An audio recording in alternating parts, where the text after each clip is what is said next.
Hello friends. तो आज हम क्लास 10 का बहुत ज़्यादा इंपॉर्टेंट चैप्टर पढ़ने जा रहे हैं केमिस्ट्री का, that is carbon and it's compounds. तो हम चलिए शुरू करते हैं। First of basically first page पे इतना कुछ खास नहीं दिया हुआ, सिर्फ ये दिया हुआ है कि जो the earth crust has only 0.02% of carbon in the form of minerals. Minerals की फॉर्म में वो कैसे? कार्बोनेट्स की फॉर्म में, हाइड्रोजन कार्बोनेट्स की फॉर्म में, कोल की फॉर्म में, पेट्रोलियम की फॉर्म में। ठीक है। और एटमॉस्फेयर में है 0.03% ऑफ कार्बन, वो जिस फॉर्म में? कार्बन डाइऑक्साइड की फॉर्म में। ठीक है। तो नेक्स्ट देखते हैं। अब देखिए bonding in carbon, the covalent bond. हम ये देखेंगे कि कार्बन सिर्फ हमेशा कोवलेंट बॉन्ड ही क्यों बनाता है। चलो देखते हैं। तो हम कार्बन, हमें जैसे पीरियोडिक क्लासिफिकेशन जो हम नेक्स्ट चैप्टर में पढ़ेंगे उससे पता लगेगा कि जो कार्बन का नंबर है वो होता है 6th। तो इसकी कॉन्फ़िगरेशन क्या होगी? वो कॉन्फ़िगरेशन होगी कार्बन की KLM, जैसे शेल्स होते हैं हम शेल्स के अकॉर्डिंग डिवाइड कर लेते हैं 2 और 4। ठीक है। तो बस अब इसको अपनी स्टेबिलिटी के लिए हमें पता है कि वैलेंस शेल के इलेक्ट्रॉन्स के 8 होने चाहिए। जैसे यहाँ पे L शेल है तो 8 इलेक्ट्रॉन्स होने चाहिए, K में 2 होने चाहिए, यहाँ पे 2 तो पूरे हैं। अब यहाँ पे 16 होने चाहिए, N में 32 होने चाहिए। तो अब यहाँ पे 8 पूरे करने हैं। तो 8 कैसे पूरे होंगे? 4 इलेक्ट्रॉन्स है इसके पास। कार्बन क्या करेगा? या तो 4 इलेक्ट्रॉन्स दे दे या 4 इलेक्ट्रॉन्स ले ले। अब 4 इलेक्ट्रॉन्स देना पॉसिबल नहीं है। क्यों? क्योंकि इसमें एनर्जी बहुत ज़्यादा रिक्वायर्ड होगी 4 इलेक्ट्रॉन्स को रिमूव करने के लिए। ठीक है। और 4 इलेक्ट्रॉन्स लेना भी पॉसिबल नहीं है। क्यों? अब देखो, अगर कार्बन के पास 6 इलेक्ट्रॉन्स हैं तो प्रोटॉन्स भी तो 6 ही होंगे। प्रोटॉन्स हमेशा इक्वल होते हैं इलेक्ट्रॉन्स के। ठीक है। तो अब अगर हमारे पास 6 इलेक्ट्रॉन्स है और 6 प्रोटॉन्स है, तो अगर हम अब ये 4 इलेक्ट्रॉन्स ले लेगा तो इसके पास इलेक्ट्रॉन्स हो जाएंगे 10 और प्रोटॉन्स होंगे 6। ठीक है। तो जिसका न्यूक्लियस है वो 4 इलेक्ट्रॉन्स को अपने मतलब होल्ड में नहीं रख पाएगा, तो अनस्टेबल हो जाएगा और वो 4 इलेक्ट्रॉन्स फिर से चले जाएंगे। तो इसलिए ये पॉसिबल नहीं है कि जो कार्बन है वो 4 इलेक्ट्रॉन ले ले या 4 इलेक्ट्रॉन्स दे दे। तो इसके लिए इसके लिए सबसे बेस्ट ऑप्शन ये है कि कोवलेंट बॉन्ड बना दे। कोवलेंट बॉन्ड क्या है? जो बॉन्ड शेयरिंग ऑफ इलेक्ट्रॉन से बनता है कि या एक इलेक्ट्रॉन ने कोई एक एटम था, कोई दूसरा एटम था, दोनों ने अपने इलेक्ट्रॉन शेयर कर लिए जिससे कि कोवलेंट बॉन्ड बन गया। ठीक है। तो इस वजह से कार्बन जो है वो कोवलेंट बॉन्ड बनाता है। अब देखिए, अब यहाँ पे जैसे लिखा है most carbon compounds are poor conductors of electricity. वो तो ऑब्वियस सी बात है क्योंकि यहाँ पे चार्जेस नहीं है। अब जैसे हमारे पास NaCl है, जैसे वो कैसे बना हुआ है? सोडियम ने एक इलेक्ट्रॉन क्लोरीन को दे दिया और क्लोरीन ने एक इलेक्ट्रॉन ले लिया। तो सोडियम पे क्या है? पॉजिटिव चार्ज, क्लोरीन पे आया नेगेटिव चार्ज। अब ये यहाँ पे चार्जेस हैं तो बेसिकली ना ये गुड कंडक्टर्स होते हैं। जो आयनिक कंपाउंड्स होते हैं वो गुड कंडक्टर्स होते हैं। क्यों? क्योंकि इलेक्ट्रिसिटी क्या है? Flow of electrons. अगर यहाँ पे इलेक्ट्रॉन्स हैं तो भी है ना इलेक्ट्रिसिटी फ्लो करेगी। पर यहाँ पे जो कोवलेंट बॉन्ड्स की बात होती है, जैसे कार्बन के, जैसे मान लो कि हमारे पास मीथेन है, जैसे CH4 है, ये कोवलेंट कंपाउंड है। इसमें जो है कार्बन के सारे जो इलेक्ट्रॉन्स हैं वो बंधे हुए हैं हाइड्रोजन के साथ। तो इसके लिए यहाँ पे ये वाले इलेक्ट्रॉन्स, ये जैसे ये वाला कार्बन का इलेक्ट्रॉन है, अब ये इसके साथ बाउंड है। ठीक है। ये मूव नहीं कर सकता। तो पर अगर ये मूव ही नहीं कर पाएगा तो इलेक्ट्रिसिटी कंडक्ट नहीं कर पाएगा। तो हम कोवलेंट कंपाउंड्स को क्या कहते हैं? Poor conductor. ठीक है। अब ये क्या है? Force of attraction between these molecules are not very strong. ये तो सही है क्योंकि जो कोवलेंट बॉन्ड है वो शेयरिंग से बने हुए हैं, तो इनमें ज्यादा एनर्जी नहीं लगेगी इसको तोड़ने के लिए। ठीक है। जल्दी टूट जाएंगे। जो जबकि आयनिक कंपाउंड्स जो होते हैं जैसे NaCl में, इसमें हमें ज्यादा एनर्जी देनी पड़ेगी बॉन्ड्स को तोड़ने के लिए। ठीक है। चलिए अब नेक्स्ट देखते हैं। अब जैसे यहां पे इन्होंने कहा है can you draw the structure, electron dot structure of chlorine. Chlorine का जैसे अब देखते हैं हम क्लोरीन की, अगर हम पीरियोडिक क्लासिफिकेशन के जो हम नेक्स्ट चैप्टर में पढ़ेंगे उससे बात करें तो इसका जो इलेक्ट्रॉन जो नंबर है वो 17 होता है।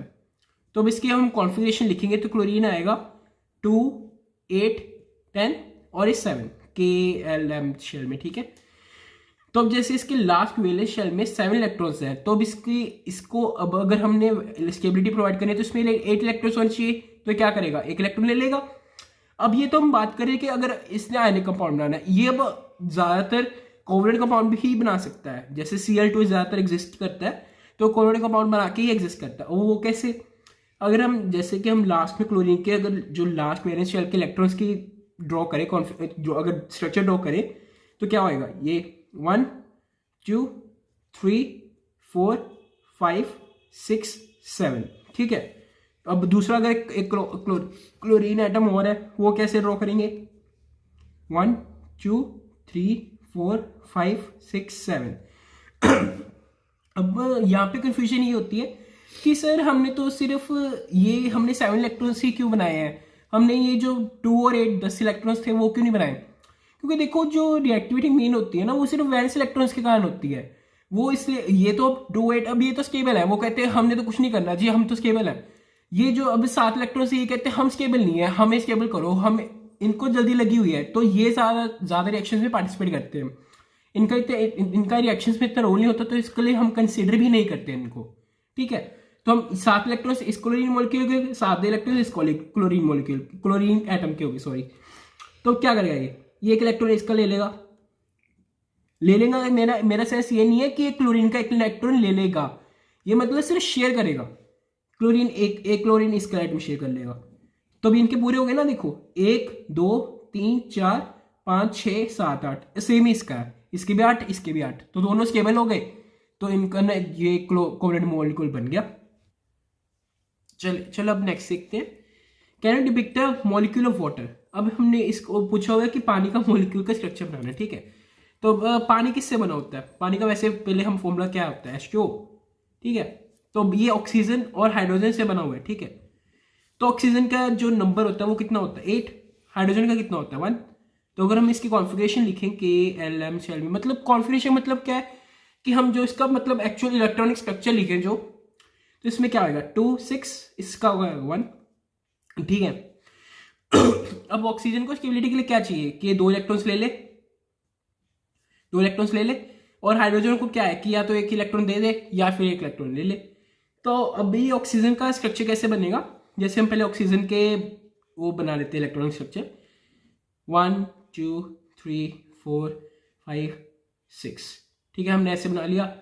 तो एक हाइड्रोजन मान लो यहाँ से आया, उस अपने इलेक्ट्रॉन लेके आया, एक हाइड्रोजन यहाँ से आया, उसने इसका 1 इलेक्ट्रॉन शेयर कर लिया, एक इसने शेयर कर लिया, और ऑक्सीजन ने दोनों हाइड्रोजन से इलेक्ट्रॉन शेयर कर लिया, ठीक है। अब इसके कितने ऑक्सीजन के हमें इलेक्ट्रॉन्स कितने हो गए? 1 2 3 4 5 6 तो इसके खुद के थे, 1 इलेक्ट्रॉन इसका 7, 1 इलेक्ट्रॉन इसका 8, तो ऑक्सीजन ने 8 इलेक्ट्रॉन पूरे कर लिए। अब हाइड्रोजन ने अपना डुप्लेट पूरा करना था, मतलब 2 इलेक्ट्रॉन्स पूरे करने थे, ठीक है, फर्स्ट शेल के लिए। तो एक ये वाला हाइड्रोजन ने क्या किया? एक तो एक इसका खुद का है और एक ऑक्सीजन का है, 2, एक इलेक्ट्रॉन हाइड्रोजन इसका वाला और 1 इलेक्ट्रॉन ऑक्सीजन का, ठीक है। तो इसका डुप्लेट पूरा हो गया। अब ये थोड़ा अच्छा सा नहीं लग रहा ना, स्ट्रक्चर दिखने में गंदा सा लग रहा है, तो हम इसको ऐसे ड्रॉ भी कर सकते हैं, जैसे हमने ऐसे कर लिया। ऑक्सीजन का 1 1 2 3 4 5 6, और हाइड्रोजन एक यहाँ पे 1, हाइड्रोजन एक यहाँ पे 1, यहाँ पे। अब ये देखो थोड़ा दिखने में थोड़ा सुंदर सा लग रहा है, ये होगा वाटर का मॉलिक्यूल का स्ट्रक्चर, ठीक है। अब अगला क्या पूछा हुआ हमसे? A molecule of ammonia has the formula NH3, ठीक है जी, बिल्कुल सही है। अमोनिया का क्या है? देखो अमोनिया का फॉर्मूला क्या है? NH3, ठीक है। तो मैं इसके हम कॉन्फ़िगरेशन देखें, नाइट्रोजन और हीलियम हाइड्रोजन से बना हुआ है, ठीक है। तो अब इसके KLM शेल में देखें हम, नाइट्रोजन का होता है 7, हाइड्रोजन का 1 2 5, ठीक है, इसका 1। अब नाइट्रोजन को क्या है? 5 इलेक्ट्रॉन्स है ना इसके शेल में, तो इसको क्या चाहिए होगा? 3 इलेक्ट्रॉन्स, ठीक है, अपना 8 ऑक्टेट पूरा करने के लिए। इसका डुप्लेट पूरा करना है, डुप्लेट का मतलब 2, ऑक्टेट का मतलब 8, ठीक है, इसको 2 चाहिए। तो क्या करेगा? नाइट्रोजन की अगर हम कॉन्फ़िगरेशन बनाए तो क्या बनेगी? नाइट्रोजन के लास्ट शेल में 5 है, नाइट्रोजन का 1 2 3 4 5, एक हाइड्रोजन यहाँ से आया, एक हाइड्रोजन यहाँ से आया, एक हाइड्रोजन यहाँ से आया, एक इलेक्ट्रॉन लेके अपना, चलो जी, इसका इसने शेयर कर लिया, एक इसने शेयर कर लिया, एक इसने शेयर कर लिया, और नाइट्रोजन ने तीनों से ले लिया, एक शेयर कर लिया। तो अब नाइट्रोजन के कितने हो गए? 1 2 3 4 5 6 7 8, हाइड्रोजन के 1 2 1 2 1 2 1 2 पूरे हो गए। तो नाइट्रोजन NH3 का स्ट्रक्चर बन गया, इसको कहते हैं हम। चलो अब हम नेक्स्ट मीथेन की बात करते हैं। तो मीथेन का फॉर्मूला होता है CH4, ठीक है। अब हम ये स्पेशल, जैसे कि कार्बन हाइड्रोजन, कार्बन में लास्ट कार्बन का नंबर क्या है? 6, हाइड्रोजन का क्या? 1। तो हम इसकी कॉन्फ़िगरेशन लिखें। अब हमें हर बार KLM लिखने की जरूरत नहीं होती, हम सीधा भी 2 4 लिख सकते हैं, ऐसे जैसे हाइड्रोजन का 1, ठीक है। अब हमें पता ही है तो अब कार्बन के हम जैसे बनाए 1 2 3 4, ठीक है। अब हाइड्रोजन एक यहाँ से आया, एक इधर, हाइड्रोजन एक यहाँ से आया, एक इधर, ठीक है। अब 2 यहाँ से पूरे हुए, 2 यहाँ से, 2 यहाँ से, 2 यहाँ से, कार्बन इन सभी से ले लिया एक एक शेयर करके, ठीक है। अब कार्बन के पास गिनते हैं, चलो हम कितने हुए, 1 2 3 4 5 6 7 8। हाइड्रोजन के पास कितने हुए, 1 2 1 2 1 2 1 2 1 2, ठीक है। दोनों खुश, ठीक है। अब इसका वैसे स्ट्रक्चर जब हम मतलब सिंपल लाइन डायग्राम जैसे ड्रॉ करते हैं तो हम सिंपल ऐसे दिखा देते होते हैं, ठीक है। ये डंडी का मीन बॉन्ड होता है, ठीक है। यहाँ पे हम जैसे इलेक्ट्रॉन्स को दिखाते हैं ना तो डंडी बना देते होते हैं। अब ये हम तो लाइन डायग्राम जैसे हम बुक पे या कॉपी पे ड्रॉ करते हैं तो ऐसे दिखाते हैं, वैसे एक्चुअल स्ट्रक्चर का टेट्राहेड्रल है, मतलब जैसे कि ये ऐसे पड़ा हुआ है ओरिजिनल स्टेट में,